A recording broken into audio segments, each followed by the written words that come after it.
Hey there, tech enthusiasts. Welcome back to our channel, where we break down the latest fixes for your everyday digital dilemmas. Today, we're diving into the topic of how to unblock message blocking as active for 2025. If you've ever tried to send a text and gotten that frustrating error message, you're not alone. Message blocking can happen due to app settings, carrier restrictions, or even a simple glitch in your phone's software.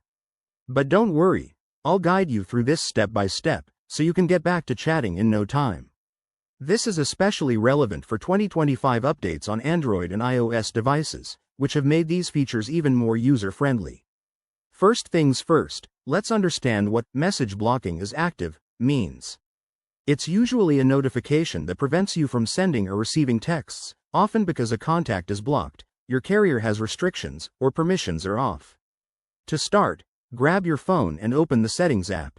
For Android users, head to Apps or Apps and Notifications, then find your messaging app, like Messages or WhatsApp.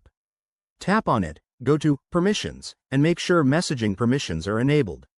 If that's not it, check under Storage and Cache, and clear any cache to refresh the app. Now, if you're on an iPhone, go to Settings, then tap Messages. Look for the SMS, MMS, or iMessage options and ensure they're turned on. Also, scroll down to Blocked Contacts, and double-check if the person you're trying to message is listed there. Remove them if needed.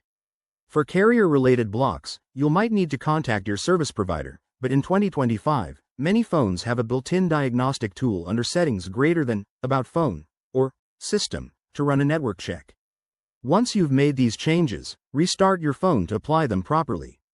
Test by sending a message to see if it goes through. If you're still facing issues, it could be a temporary network problem, so try toggling airplane mode on and off. There you have it. That's how you unblock message blocking in 2025. This quick fix should save you time and frustration. If you found this helpful, hit that like button, subscribe for more tech tips, and drop a comment below if you have any questions. Thanks for watching, and see you in the next video.